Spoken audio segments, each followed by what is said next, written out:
तो पहले डेफिनेशन लिखते हैं। डेफिनेशन क्या बोलता है कि जब दो या दो से अधिक ऑर्बिटल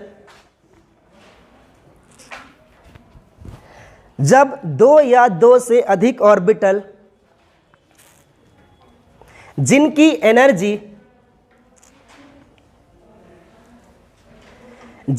एनर्जी इक्वल या नियरली इक्वल होते हैं,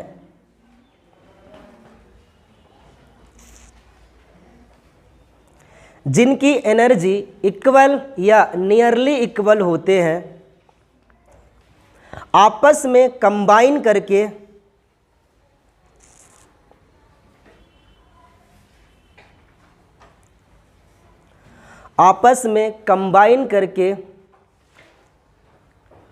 उतने ही संख्या में न्यू ऑर्बिटल का फॉर्मेशन करते हैं।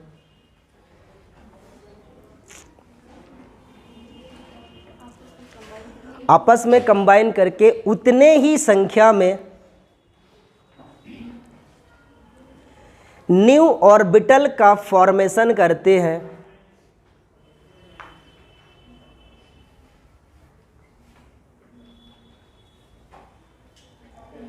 इस घटना को संकरण या हाइब्रिडाइजेशन कहते हैं।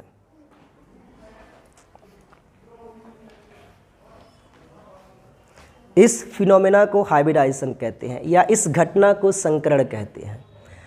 ठीक है, चलो देखते हैं क्या है। पहली बात, एक इंपॉर्टेंट बात और ध्यान रखिएगा कि यह एक थ्योरेटिकल कॉन्सेप्ट है, हाइपोथेटिकल मतलब काल्पनिक सिद्धांत है, एक्चुअल नहीं है। लेकिन इस सिद्धांत के द्वारा हम लोग कुछ एक्सपेरिमेंटल डेटा को एक्सप्लेन कर सकते हैं। तो एक स्टार बना के नीचे लिखिएगा जस्ट डेफिनेशन के बाद में कि हाइब्रिडाइजेशन एक हाइपोथेटिकल कॉन्सेप्ट होता है, काल्पनिक सिद्धांत है। तो मैं लिख देता हूं, क्या लिखोगे? यह एक हाइपोथेटिकल कॉन्सेप्ट होता है।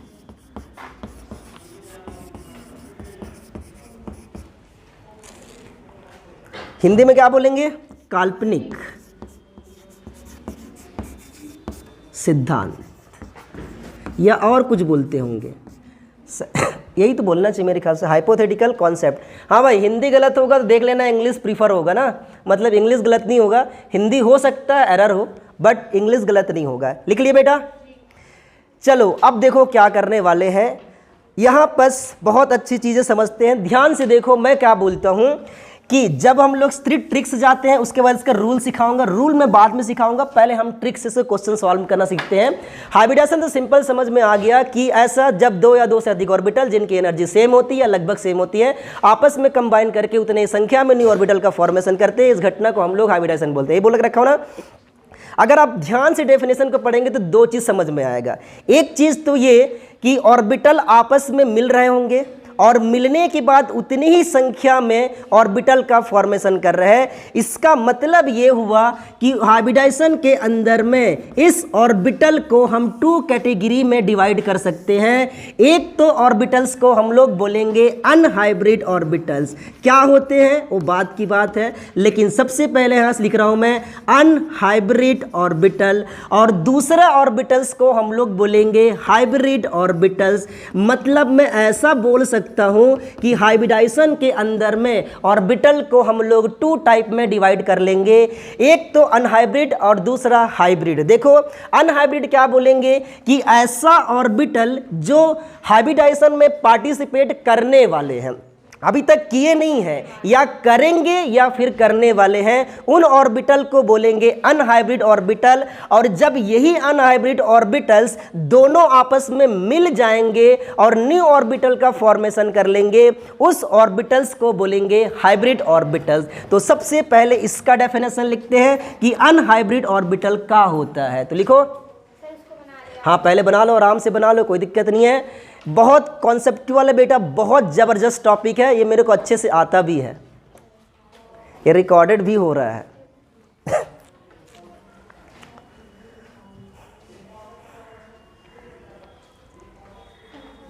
हो गया? साइड हो जाऊं, नहीं दिख रहा? हाँ बेटा, हिंदी में भी लिख देते हैं, इसको बोलेंगे असंकरित कक्षक, असंकरित कक्षक, और उसको इसे बोलेंगे संकरित कक्षक।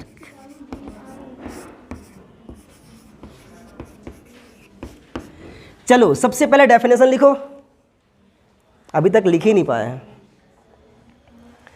हो गया बेटा, लिखो अनहाइब्रिड ऑर्बिटल के साइड में क्या लिखेंगे कि वे ऑर्बिटल जो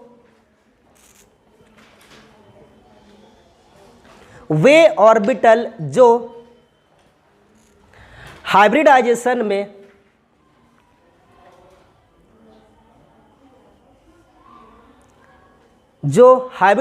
में पार्टिसिपेट करने वाले हैं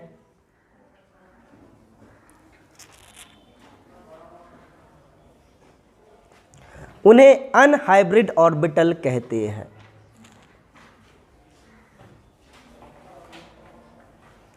ओके, इधर लिखो जरा, हाइब्रिड ऑर्बिटल के साइड में, नहीं लिख पाए, हो गया।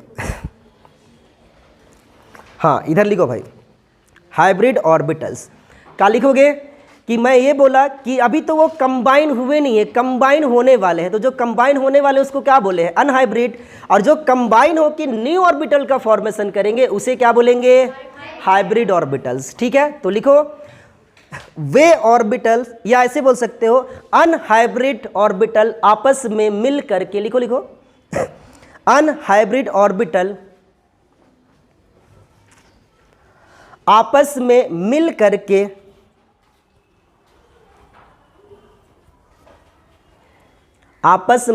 करके जिन ऑर्बिटल को फॉर्मेशन करते हैं, जिन ऑर्बिटल का फॉर्मेशन करते हैं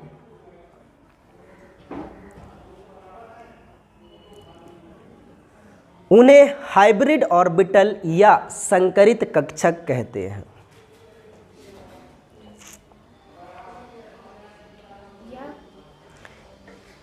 संकरित कक्षक वो हिंदी में है। अच्छा इतना तो क्लियर है ना बेटा। चलो एक चीज और ध्यान रखिएगा, ये रूल ये भी कहता है कि हाइब्रिडाइजेशन के अंदर में number of hybrid orbital and number of unhybrid orbital same होते हैं। मतलब मैं क्या बोला बेटा कि अनहाइब्रिड ऑर्बिटल की संख्या जितने होंगे उतने ही हाइब्रिड ऑर्बिटल्स बनेंगे। मतलब अगर मैं ऐसे बोल दूं कि इसकी संख्या 2 है तो हाइब्रिड ऑर्बिटल की संख्या भी कितने हो जाएंगे, और अगर इसके ऑर्बिटल्स 3 हैं तो हाइब्रिड ऑर्बिटल की संख्या भी 3 होगा। इसी तरह से अगर अनहाइब्रिड ऑर्बिटल की संख्या 4 है तो अनहाइब्रिड ऑर्बिटल की संख्या भी 4 आ जाएंगे। इसका मतलब हम एक स्टार बना के लिख सकते हैं कि हाइब्रिडाइजेशन के अंदर में number of hybrid orbital is equal to number of unhybrid orbitals. ठीक है, तो लिखो स्टार बना के लिखिएगा कि हाइब्रिडाइजेशन में या संकरण में, हाइब्रिडाइजेशन में अनहाइब्रिड ऑर्बिटल एवं हाइब्रिड ऑर्बिटल की संख्या बराबर होती है। देखो दो चीजें बहुत अच्छे से क्लियर कर दिया हूं, इसी में किसी बच्चे को डाउट हो तो बता दो जरा। किसी को प्रॉब्लम 100% ठीक है ना? यस तो बोल दो। थोड़े जोर से। हाँ ठीक है बेटा। अब चलो हमने दो चीज समझ लिया है ऑर्बिटल्स के बारे में। अब यहां पर हम लोग समझने वाले हैं क्या कि ये हाइब्रिडाइजेशन को हम पढ़ क्यों रहे हैं। तो ध्यान रखिएगा, हाइब्रिडाइजेशन को पढ़ा जाता है मॉलिक्यूल के स्ट्रक्चर बनाने के लिए। मैं बताया था कि बैलेंस बॉन्ड थ्योरी की प्रॉब्लम ये था कि मॉलिक्यूल्स बनता कैसे हो तो बता पाया था, लेकिन मॉलिक्यूल्स की ज्योमेट्री या स्ट्रक्चर को डिफाइन नहीं कर पाया था। और ये कहाँ से डिफाइन की जाती है? हाइब्रिडाइजेशन के अंदर में। तो एक बहुत इंपॉर्टेंट पॉइंट बना के लिखिएगा कि हाइब्रिडाइजेशन किसी मॉलिक्यूल्स की ज्योमेट्री को आइडेंटिफाई करता है, या हाइब्रिडाइजेशन के द्वारा, लिख लो, हाइब्रिडाइजेशन के द्वारा मॉलिक्यूल की ज्योमेट्री को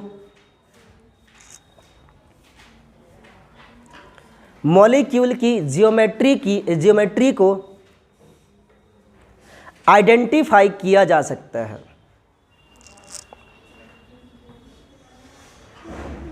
आइडेंटिफाई किया जा सकता है, पहचानी जा सकती है। हो गया? ठीक है। अब देखो बेटा, अब हम मॉलिक्यूल्स को मैं बताता हूँ एग्जाम्पल्स। वाओ, जैसे मैं यहाँ पास ले रहा हूँ एग्जाम्पल्स में NH3, वाओ, आप ले लो H2O, आप ले लो CH4, आप ले लो AlCl3। ये सारे के सारे मॉलिक्यूल्स की जियोमेट्री पहचानना है। तो ध्यान रखिएगा, किसी भी मॉलिक्यूल्स के अंदर में देखो एटम्स दिख रहा है, एक नाइट्रोजन एटम है और दूसरा हाइड्रोजन है। नाइट्रोजन कितने हैं? 1। हाइड्रोजन कितने हैं? यहाँ बताओ, हाइड्रोजन कितने हैं? यहाँ पास ऑक्सीजन। अच्छा, इसका मतलब ये हुआ कि जब हम मॉलिक्यूल्स की आइडेंटिफाई करने की कोशिश करेंगे तो उसमें एटम 2 टाइप्स के हो सकते हैं। और बेटा इसीलिए अब हम लोग पढ़ने वाले होंगे हाइब्रिडाइजेशन के अंदर में एटम्स। और ध्यान रखिएगा कि किसी भी मॉलिक्यूल्स के अंदर में एटम्स होंगे उसको 2 कैटेगरी में डिवाइड करेंगे। एक एटम्स को हम लोग बोलेंगे सेंट्रल एटम। क्या बोलेंगे भाई? हिंदी में क्या बोलेंगे? केंद्रीय परमाणु। ठीक है। जबकि दूसरा जो एटम होगा उसको हम बोलेंगे सराउंडेड एटम, या हिंदी में इसे एक दूसरा नाम भी दिया जाता है, हिंदी नहीं इंग्लिश में, एडजेसेंट एटम। मैं बता रहा हूं हिंदी, टेंशन मत लो। एडजेसेंट एटम, ओहो, एडजेसेंट एटम ये हो गया बेटा। हाँ देखो, सराउंडेड एटम या इसी को हम बोलते हैं एडजेसेंट एटम। हिंदी में क्या बोलेंगे? सराउंडेड का मतलब होता है घेरे हुए एटम्स। तो आप चाहो तो लिख सकते हो, मैं यहां पास लिख दे रहा हूं घेरे हुए परमाणु। आप ऐसे बोल सकते हो, एटम मतलब परमाणु, कोई बात नहीं, घेरे हुए परमाणु या घेरे हुए एटम्स। ठीक है, आपने ये लिख रखा बेटा। अब सुनो सुनो, सुन लो, पहले एक बात तो सुन लो बेटा। ये बताओ, अब एटम्स को हम पहचानेंगे कैसे कि कौन सेंट्रल एटम है और कौन नहीं? एक काम करते हैं, पहले डिफाइन कर लेते हैं कि सेंट्रल एटम क्या होता है और एडजेसेंट एटम क्या होता है। तो सुन लो, बहुत अच्छी बात है। इसको मैं स्ट्रक्चर बना देता हूं NH3 का। देखो कैसे, हाइड्रोजन यहाँ मैंने ऐसे लगा रखा है। अगर आप ध्यान से देखेंगे तो NH3 के अंदर में जो नाइट्रोजन एटम है वो तो सेंटर में दिख रहा होगा, बीच में दिख रहा होगा, केंद्र में दिख रहा है। इसका मतलब कि NH3 के अंदर में नाइट्रोजन मेरा सेंट्रल एटम है। शॉर्ट में लिखा हो भाई, CA, समझ जाओगे। जबकि ये एटम्स क्या है बेटा? घेरे हुए हैं, या घेरे हुए हैं, इसलिए इसको हम लोग क्या बोलते हैं? Surrounded atoms. दूसरी बात, एडजेसेंट एटम क्या होते हैं? तो आप सिंपल बताना कि जो सेंट्रल एटम से जुड़े हुए एटम्स होते हैं उसे हम लोग एडजेसेंट एटम या सराउंडेड एटम्स कहते हैं। तो बताओ, यहां पर हाइड्रोजन, ये हाइड्रोजन, ये भी हाइड्रोजन, सारे के सारे क्या होंगे? Adjacent atom. तो मैं AA लिखा हूं, ठीक है, आप ये भी लिख लो ऐसे, कोई दिक्कत नहीं है। साउथ अफ्रीका, ठीक है। अच्छा बेटा, लेकिन ये तब पहचान पाओगे जब ये स्ट्रक्चर दिया हो, और अच्छी बात ये है कि स्ट्रक्चर देता नहीं है। तो कैसे करेंगे? जैसे सुन लो, यहाँ पर CH4 में चलते हैं। अरे सुन लो, अरे इतना इजी नहीं है भाई, ठीक है। बताओ, अगर मैं ऐसे बना लिया तो बताओ, कार्बन तो मुझे सेंटर में दिख रहा होगा, और कार्बन सेंटर में दिख रहा होगा तो आप 100% CA बोल सकते हो। और ये सारे के सारे सराउंडेड हैं, इसलिए इसको हम लोग साउथ अफ्रीका बोल देते हैं भाई, ठीक है, सराउंडेड एटम। तो हम पहले डिफाइन कर लेते हैं, उसके बाद इसका सिलेक्शन सीखेंगे कि सेंट्रल एटम का सिलेक्शन किस तरह से किया जाता है। ठीक है, तो पहले लिखो लिख लियो, हेड डाल लियो ना, सेंट्रल एटम और दूसरा सराउंडेड एटम। नहीं लिखे हो? लिखो आराम से। बहुत जबरदस्त है बेटा, कोई भी टॉपिक इसको मिस मत करना, बहुत ही इंपॉर्टेंट टॉपिक है ऑर्गेनिक के लिए और पूरा केमिस्ट्री के लिए। केमिकल बॉन्डिंग में सबसे ज्यादा इंपॉर्टेंट अगर कोई है तो वो यही है, क्योंकि जिसको हाइब्रिडाइजेशन नहीं बना उसको VSEPR थ्योरी नहीं बनेगा, और जिसको VSEPR थ्योरी नहीं बने उसको ऑर्गेनिक नहीं बनेगा, और जिसको ऑर्गेनिक नहीं आता उसको केमिस्ट्री नहीं आता। तो ले दे के ये जिसको आ जाता है, इसका मतलब ये भी नहीं है कि जिसको ये आ गया उसको ऑर्गेनिक आता है, नहीं, ये गलत भी हो सकता है। लेकिन ये नहीं आता उसको 100% ऑर्गेनिक नहीं आएगा। हाँ, अभी लिखवा लेते हैं फिर बनाना, ठीक है। तो लिखो बेटा, क्या लिखेंगे भाई? सेंट्रल एटम लिखना। किसी भी मॉलिक्यूल्स के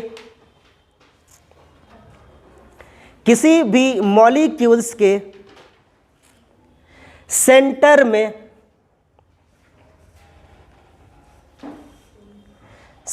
में जो एटम प्रेजेंट होते हैं, जो एटम प्रेजेंट होते हैं उन्हें सेंट्रल एटम कहते हैं। आप शॉर्ट में Ca भी लिख सकते हो, C.A. करके, उन्हें सेंट्रल एटम कहते हैं। हो गया? अच्छा, इधर लिखो सराउंडेड एटम के साइड में, तो लिखो वे एटम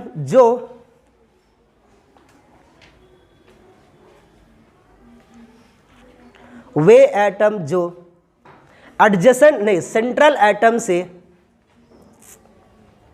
जुड़े होते हैं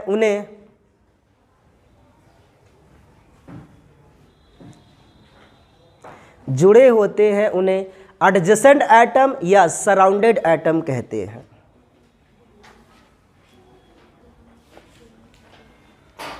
उन्हें सराउंडेड एटम या एडजेसेंट एटम कहते हैं। हो गया? चलो इसको आप कॉपी करो जरा एक बार, तो बात कैसे थक जाओगे। तो बेटा चलो हेडिंग डालो, selection of central atom. Selection of central atom Hindi में क्या बोलेंगे बेटा? केंद्रीय परमाणु का चुनाव। पर मैं बोल रहा हूं सिलेक्शन ऑफ सेंट्रल एटम। देखो बहुत सिंपल सा मेथड है, एक सिंपल मेथड के द्वारा हम आसानी से इसको पहचान सकेंगे। क्या मेथड है देखते हैं जरा। देखो क्या करना है, जैसे बेटा ऐसे मैं दे देता हूं, यहां पर मैंने NH3 बोला था, यहाँ पर मैंने H2O बोल रखा था, यहाँ पर CH4 बोल रखा है। आगे और भी चलते हैं, जैसे यहाँ पर Al बोल दिया, Cl और यहाँ पर H3 बोल दिया, ठीक है। और या फिर इसको और भी लिख देते हैं कि यहाँ पर Al हो और यहाँ पर H हो और यहाँ पर Cl3 हो। अगर ऐसा कभी हो जाए तब की बात मैं बोल रहा हूँ। देखो आपको क्या करना है, सारे के सारे एटम में आइडेंटिफाई करते हैं, ठीक है। देखो क्या करते हैं भाई, AlCl3 होना चाहिए, यहाँ पर Cl2 होगा, सॉरी गड़बड़ हो गया, ये 2 होगा। बेटा हम लोग चेक करते हैं, आप लोग ये बोल रहे हो कि इसमें सेंट्रल एटम नाइट्रोजन है, इसमें ऑक्सीजन है, इसमें कार्बन होगा, इसमें कौन होगा, एल्युमिनियम या क्लोरीन। इसका मतलब प्रॉब्लम्स है, तो बताते हैं, ठीक है। देखो दो मेथड है, इसमें हम लोग चलेंगे केस नंबर 1 या मेथड नंबर 1। तो मैं यहाँ पास केस नंबर 1 बोलता हूँ। ऐसा केस कभी भी किसी मॉलिक्यूल्स के पास आ जाए जिसमें नंबर ऑफ एटम डिफरेंट हो। जैसे नाइट्रोजन के अंदर में देखो, नाइट्रोजन की संख्या 1 है, हाइड्रोजन की संख्या 3 है। यहाँ पर भी देखो हाइड्रोजन 2 दिखाई दे रहे हैं, ऑक्सीजन 1 दिखाई दे रहा है, यहाँ पर कार्बन 1 है और हाइड्रोजन 4 है।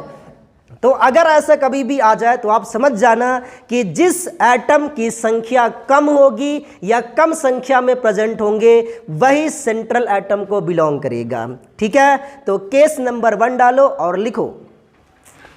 क्लियर है ना? नहीं शारदा, किसको हिंदी में? इसको बता दो बेटा, सेंट्रल एटम का चुनाव, सिलेक्शन नहीं समझती है? अरे वही है बेटी। हाँ तो लिखो केस नंबर 1 लिखो। हाँ लिखिएगा, यदि किसी मॉलिक्यूल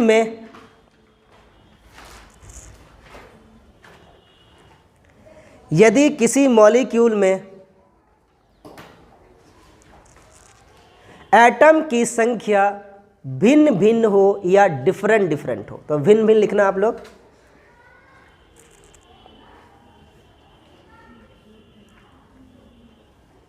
भिन्न भिन्न हो तो जिस एटम की संख्या कम होगी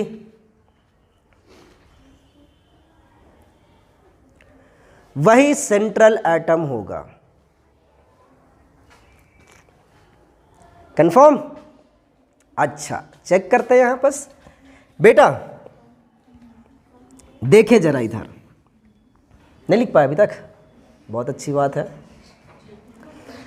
बताओ इसमें किसकी संख्या कम है? तो NH3 में मैं क्या लिख सकता हूं, सेंट्रल एटम क्या होगा, वेरी गुड। H2O के अंदर में सेंट्रल एटम क्या होगा, और CH4 के अंदर में, और AlH2 के अंदर में Cl। अच्छा, मतलब यहाँ वो फॉर्मूला काम नहीं कर रहा है, इसलिए हम लोग को अभी फॉर्मूला नहीं है, केस नंबर 2 पढ़ना पड़ेगा। ठीक है, तो चलो हेडिंग डालो केस नंबर 2, या यहाँ पर हम लिखेंगे केस सेकंड। हाँ लिख लो आराम से लिखना ही है बेटा।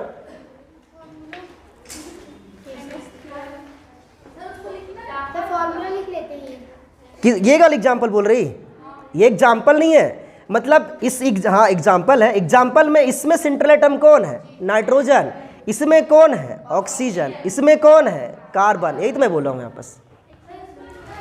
हाँ लिखना है, तब तो आपको पता रहेगा। अभी भूल जाओगे 2-3 मिनट में, क्योंकि भूलने की तो बहुत अच्छी आदत है, आई नो वेरी वेल।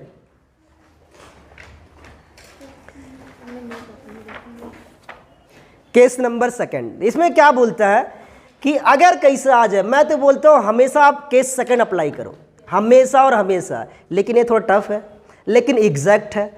तो देखो, अगर आप कहीं पर भी केस नंबर 1 में सही है, वो एग्जैक्ट मेथड नहीं है, लेकिन केस 2 100% मेथड है, या बुक्स के अंदर भी मिल जाता है। ये क्या बोलता है कि जो सेंट्रल एटम होते हैं वो जनरली P ब्लॉक से बिलोंग करते हैं। कहाँ से? अगर आप यहाँ पर देखेंगे तो 100% हाइड्रोजन तो S ब्लॉक का है, इसका मतलब सेंट्रल एटम तो हो ही नहीं सकता। लेकिन क्लोरीन ज़्यादा संख्या में P ब्लॉक का ये भी है, P ब्लॉक का ये भी है, लेकिन ये संख्या में ज़्यादा सेंट्रल एटम नहीं होगा, तो बचेगा कौन? ये तो समझ में आ गया। लेकिन यहाँ कैसे करे, यहाँ ये तो काम करेगा नहीं, तो इसके लिए केस 3 पढ़ेंगे। लेकिन सुन लो, केस नंबर 2 क्या बोलता है बेटा, अगर ऐसा कहीं पर भी आ जाए तो आप चेक करो उन सारे एटम में से किसकी इलेक्ट्रोनेगेटिविटी कम है, ऋण विद्युता, विद्युत ऋणात्मकता, जो भी आप बोलते हो। जिस एटम की इलेक्ट्रोनेगेटिविटी लेस होगा वही हमेशा और हमेशा सेंट्रल एटम होगा। ठीक है, केस नंबर 2 यही बोलता है। तो लिखो, क्या लिखोगे? हाँ लिखो, जिस एटम की इलेक्ट्रोनेगेटिविटी कम होते हैं, जिस एटम की इलेक्ट्रोनेगेटिविटी कम होते हैं, कम होती है लिखना, होते नहीं होगा क्योंकि वो तो सिंगुलर नंबर है ना, होती है, E.N. इलेक्ट्रोनेगेटिविटी कम होती है, वे सेंट्रल एटम को बिलोंग करते हैं, या वे सेंट्रल एटम होते हैं। आप जो भी लिख लो।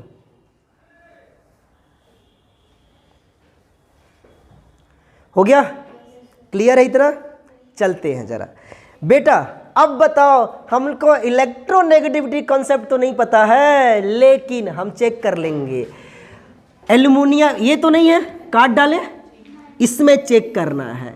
एल्युमिनियम, देखो एल्युमिनियम दोनों के दोनों सेम पीरियड के हैं, और सेम पीरियड के अगर होंगे तो हमको पता है कि लेफ्ट टू राइट जाने पर इलेक्ट्रोनेगेटिविटी इंक्रीज होती है। ठीक है, क्योंकि न्यूक्लियर चार्ज इंक्रीज होता है, इस वजह से इलेक्ट्रोनेगेटिविटी भी इंक्रीज होगी। इसका मतलब इसकी इलेक्ट्रोनेगेटिविटी ज़्यादा होगा, इसकी इलेक्ट्रोनेगेटिविटी कम होगी। तो सेंट्रल एटम कौन होगा? एल्युमिनियम। तो मैं अब ऐसा लिख सकता हूं कि AlClH2 में जो सेंट्रल एटम है वो एल्युमिनियम है। रीजन, क्योंकि एल्युमिनियम की इलेक्ट्रोनेगेटिविटी कम है। आप ये जो सेकंड केस बताया हूं ना, आप कहीं पर भी अप्लाई कर लो, 100% काम करेगा। यहां पर भी चेक करोगे तो यहाँ कहीं पर भी कर लो, कहीं पर भी, सारे के सारे जगह पर ये सेम काम करते हैं। यहाँ तो वैसे ही पता चल रहा P ब्लॉक का है, ये P ब्लॉक का है, ये P ब्लॉक का है, तो वैसे ही पता चल जाएगा, कोई दिक्कत नहीं है। चलो लिख लो यहाँ पास, फिर लास्ट में एक नोट लिख देते हैं। नोट मतलब जनरली ऐसे होता है, एक एक्सेप्शनल है BeCl2 करके, उसको बताऊंगा मैं बाद में। बाकी सारे के सारे जो सेंट्रल एटम होंगे वो P ब्लॉक के होंगे।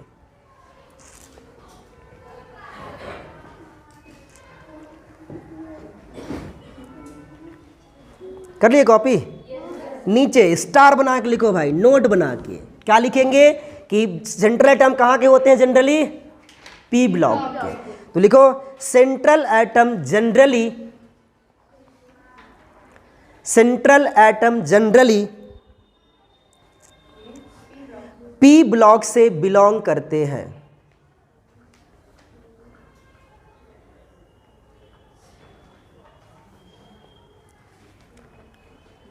ओके चलो अब हम लोग चेक करना सीखेंगे हाइब्रिडाइजेशन। देखो ऑर्बिटल में आपको बता दिए कितने टाइप के होते हैं, एटम्स भी बता दिए, सिलेक्शन कैसे करना है वही हम बता दिए हैं। अब आगे देख लेते हैं। अब कोई भी किसी बच्चे को प्रॉब्लम्स नहीं आएगा, इसमें भी अगर चेक करो तो किसी में भी हो जाए, कोई दिक्कत ही नहीं है। तो इसमें तो चेक कर लोगे ना 100% ना, वाह वेरी गुड। चलो इसको रफ करते हैं बेटा।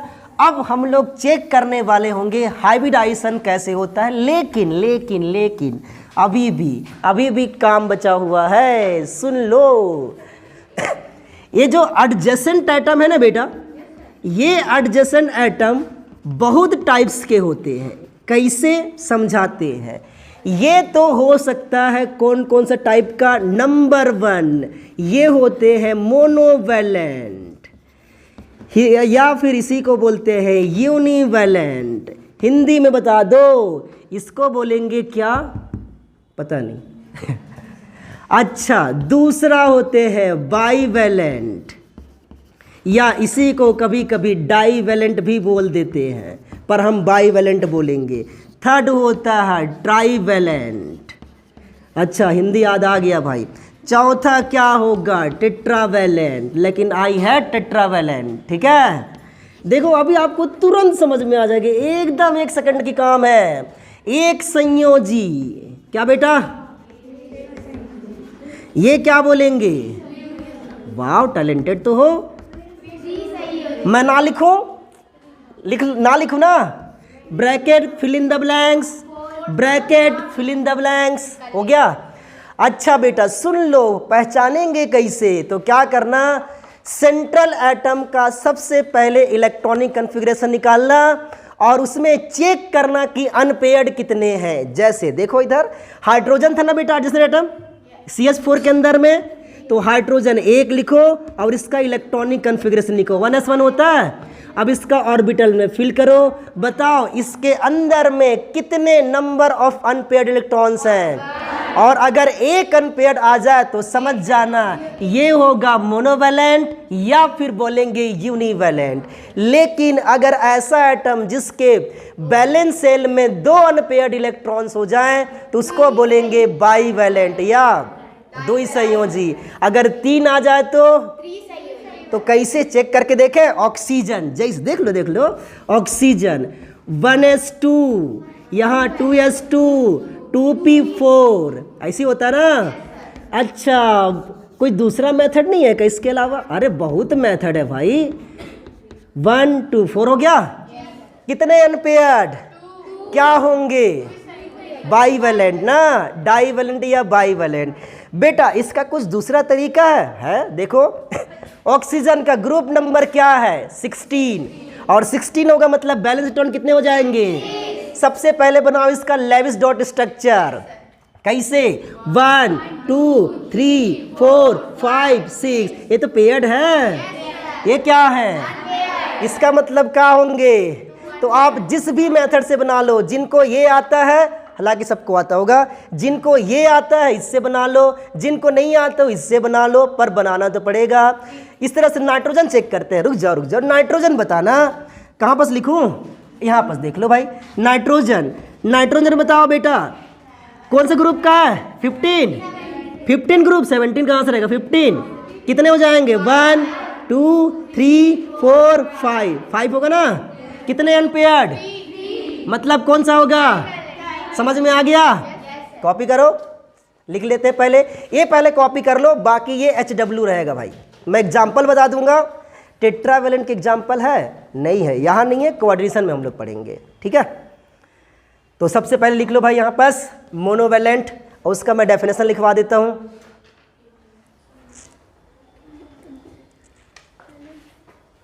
जबरदस्त है ना मैं बताया ना, ये बहुत बेहतरीन टॉपिक्स है, जो बाद में ऑनलाइन डाल देखेंगे उन लोग भी लगेगा बहुत इंटरेस्टिंग टॉपिक है। चलो भाई डेफिनेशन लिखो मोनोवैलेंट या यूनिवैलेंट का, लिखो वे एटम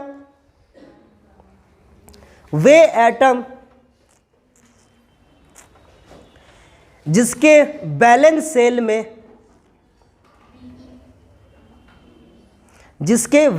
सेल में 1 अनपेयर्ड इलेक्ट्रॉन होते हैं,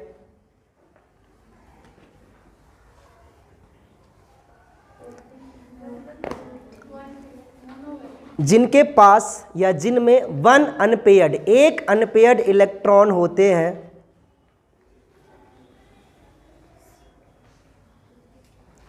उन्हें मोनोवैलेंट या यूनिवैलेंट बोलते हैं। जैसे देखो, हालांकि आप लोग ये सब लिख लोगे अपने से, ये मैं अब SW भी दे रहा हूं, तो क्या करता हूं, इसको मैं रफ कर रहा हूं, इसका कुछ एग्जाम्पल्स लिख लेता हूं, और एग्जाम्पल्स मैं आपको होमवर्क दूंगा, आप चेक करके आना, मुझे सेंड कर देना, कोई बात नहीं। देखो बेटा, हाँ देखो क्या करते हैं, जैसे हाइड्रोजन के पास कितना था बेटा 1, एक बार क्लोरीन का चेक करते हैं, ठीक है, क्लोरीन 17 ग्रुप का है, कितने हो जाएंगे 7, चलो चेक करके देखो, हो गया, कितने हैं, क्या ये मोनोवैलेंट होगा, टिक मार देता हूँ। अच्छा, हाइड्रोजन क्लोरीन भी है, फ्लोरीन चेक करके देखो, फ्लोरीन 17 ग्रुप का है,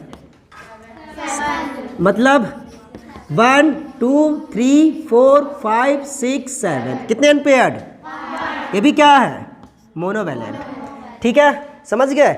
एक काम करते हैं, देखो O माइनस में बोल रहा हूँ, ऑक्सीजन नहीं बोल रहा हूँ, O माइनस बोल रहा हूँ, ध्यान से देखना, O माइनस क्या मतलब होता है भाई, ऑक्सीजन 16 ग्रुप का है, मतलब कितने हो जाएंगे 6, लेकिन एक नेगेटिव चार्ज है ना, तो इलेक्ट्रॉन और बढ़ जाएंगे, कितने हो जाएंगे 7, मतलब ऑक्सीजन का जनरल तो आप ऐसे बनाते होगे 100%, इस तरह से 6 ऐसे बनाते हो ना, लेकिन एक नेगेटिव चार्ज है तो क्या बना दूंगा, एक इलेक्ट्रॉन और बना दूंगा, कितने अनपेयर्ड, इसका मतलब ऑक्सीजन डाइवैलेंट होता नहीं, मोनोवैलेंट नहीं होता है, लेकिन O माइनस मोनोवैलेंट होता है, ठीक है, ऑक्सीजन नहीं होता है भाई, वो डाइवैलेंट है, लेकिन O माइनस मोनोवैलेंट होता है। इसी तरह से नाइट्रोजन का देखते हैं, नाइट्रोजन का अगर आप निकालो 15 ग्रुप का है, तो 1 2 3 4 5, अच्छा गड़बड़ हो गया क्या, हाँ सही है, कितने अनपेयर्ड आ रहे हैं बेटा 3, मैं क्या कर रहा हूँ, नाइट्रोजन तो मोनोवैलेंट नहीं है, ट्राइवैलेंट है, लेकिन इसमें क्या कर दूँ, 2 नेगेटिव चार्ज डाल दूँ, तो कितने इलेक्ट्रॉन ऐड करना पड़ेगा, तो 2 इलेक्ट्रॉन जोड़ डालो इसमें, तो क्या हो जाएगा बेटा, यहाँ पास ये हो गया और यहाँ पास, अब बताओ कितने अनपेयर्ड आ रहे हैं, मतलब ये भी क्या है, समझ गए। इस बात को ध्यान रखिएगा कि वो क्या दिया हुआ है, हालांकि ऐसा काम बहुत कम है, लेकिन फिर भी याद रखना पड़ेगा।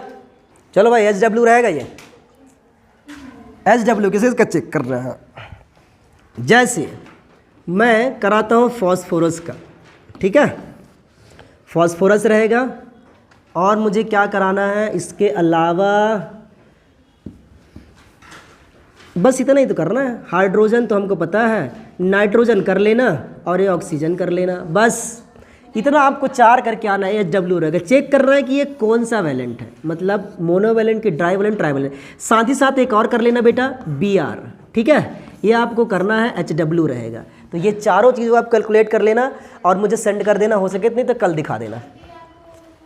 ब्रोमीन, अच्छा मतलब पता तुझे भी नहीं है, अच्छा अब काम की बात आते हैं। देखो भाई हाइब्रिडाइजेशन कैसे पता करेंगे, तो टाइप्स ऑफ हाइब्रिडाइजेशन देखते हैं यहाँ पास, और टाइप्स ऑफ हाइब्रिडाइजेशन कौन कौन से होते हैं। तो देखो मैं क्या कर रहा हूँ, हाइब्रिडाइजेशन ऐसे लिख रहा हूँ भाई, हाइब्रिडाइजेशन कौन कौन से होंगे, एक तो होता है बेटा sp, दूसरा sp2, तीसरा sp3, उसके बाद dsp2, ठीक है, और उसके बाद होता है d2sp, नहीं sp3d2, sp2d dsp2 बोलते हैं इसी को, पर ये अपने को पढ़ना नहीं है, ये कोऑर्डिनेशन में पढ़ी जाती है, कोई दिक्कत नहीं है, नहीं ये हमने को नहीं पढ़ना है, ये हम लोग पढ़ेंगे, ठीक है बेटा।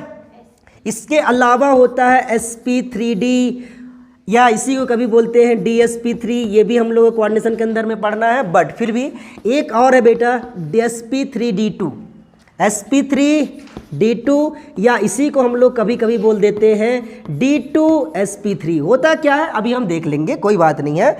और लास्ट एक और है जिसको हम लोग बोलेंगे sp3d3। इसी को कभी कभी बुक्स के अंदर में d3sp3 भी लिख देगा, पर कोई फर्क नहीं पड़ता। आप देखना कि डी, अब देखो समझते हैं क्या, उसके बाद आपको ऑटोमेटिक समझ में आया कि इन दोनों का मतलब क्या है। बेटा ये कहना ये चाहता है कि sp हाइब्रिडाइजेशन का मतलब ये हुआ कि वह हाइब्रिडाइजेशन जिसमें एक s ऑर्बिटल और एक p ऑर्बिटल इन्वॉल्व करके हाइब्रिडाइजेशन का फॉर्मेशन करते हैं या हाइब्रिड ऑर्बिटल का फॉर्मेशन करते हैं, उसे हम लोग sp हाइब्रिडाइजेशन बोलते हैं। मतलब क्या बोलना चाह रहा है कि भाई एक तो मैं s ऑर्बिटल ले लूँ ऐसे वाला, और एक मैं क्या ले लूँ p ऑर्बिटल। अब इसको मैं ऐसे बना दूँ तो ये क्या बन जाएगा, ऐसे ऐसे करके इसको इस तरह से बनाया जाता है। तो इसको हम लोग कौन सा बोलेंगे, sp हाइब्रिडेशन। लेकिन वह हाइब्रिडेशन जिसके अंदर में एक s ऑर्बिटल है, वो p के कितने ऑर्बिटल होने चाहिए, 2, तो इसको हम लोग बोलेंगे sp2 हाइब्रिडेशन। sp3 में आराम से लिख लोगे कि sp3 हाइब्रिडेशन वह हाइब्रिडेशन होता है जिसके अंदर में एक s ऑर्बिटल एवं p के 3 ऑर्बिटल इन्वॉल्व होते हैं। देखो समझाता हूं कैसे, इन दोनों का मतलब मैं समझाता हूं कि sp2 को हम लोग कैसे एक्सप्लेन कर सकते हैं। तो क्या करो, p यहां पर लिखो और यहां पर लिख लो इलेक्ट्रॉन्स, और यहां पर 2 हाइड्रोजन ले आओ। हाइड्रोजन के पास एक अनपेयर्ड होता है ना। अब देखो यहां पर करो, यहां पर करो, देखो हाइड्रोजन का केवल एक ऑर्बिटल पार्टिसिपेट किया होगा, s ना, लेकिन p के कितने हैं, अच्छा s छोड़ दो, ऐसे नहीं करते हैं, यहाँ पर 2 रहने दो, एक अनपेयर डाल दो यहाँ पर, ठीक है। अब ये हाइड्रोजन के कितने हैं बेटा, ये तो s ऑर्बिटल होगा, ये कौन सा ऑर्बिटल है, p, तो एक s और एक p, तो क्या बोलेंगे इसको, sp। लेकिन एक s और 2 p हो तो क्या बोलेंगे, sp2, ठीक है। उसको हम देखेंगे आगे कैसे करते हैं, लेकिन सबसे पहले डेफिनेशन लिख लेते हैं। तो लिखो sp हाइब्रिडेशन के बारे में, sp2 लिखवा दूंगा, sp3 लिखवा दूंगा, बाकी आपके ऊपर होमवर्क छोड़ दूंगा, ठीक है। तो लिखो वह हाइब्रिडाइजेशन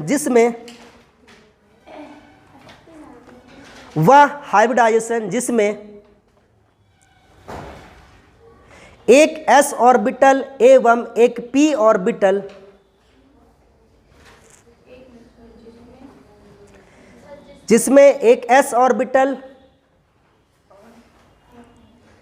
एवं एक p ऑर्बिटल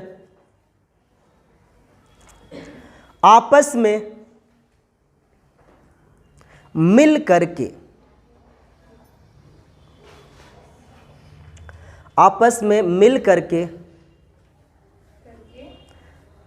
संकरित कक्षक का निर्माण करते हैं, हाइब्रिड ऑर्बिटल का निर्माण करते हैं, आपस में मिल करके हाइब्रिड ऑर्बिटल का निर्माण करते हैं,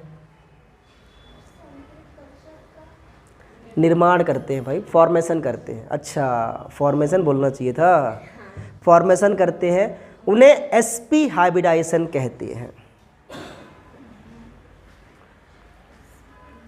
इसको आप ऐसे भी लिख सकते हो कि sp हाइब्रिडेशन वह हाइब्रिडेशन होता है जिसके अंदर में एक s एक p ऑर्बिटल इन्वॉल्व होते हैं, ऐसे भी लिख सकते हो। sp2 के बारे में क्या लिख लोगे आराम से, 100% लिख लोगे ना, अच्छा चलो बेटा इसको एक बार कॉपी कर लो, कौन कौन सा हाइब्रिडेशन है। अब उसके बाद हम आइडेंटिफिकेशन में चलेंगे सीधा कि कैसे हम हाइब्रिडेशन को आसानी से पहचान पाएंगे। भाई बहुत इंपॉर्टेंट पढ़ाया हूँ, बहुत ज़बरदस्त पढ़ाया हूँ भाई।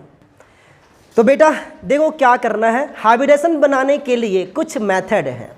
सबसे पहले हम सेंट्रल एटम का सिलेक्शन करेंगे, और सेंट्रल एटम का सिलेक्शन करने के बाद उस सेंट्रल एटम के वैलेंस शेल में जितना इलेक्ट्रॉन होंगे उनको उसके अराउंड में डॉट डॉट करके रिप्रेजेंट कर देंगे। मतलब सबसे पहले स्टेप नंबर 1 में सेंट्रल एटम का लेविस डॉट स्ट्रक्चर बनाएंगे, ठीक है।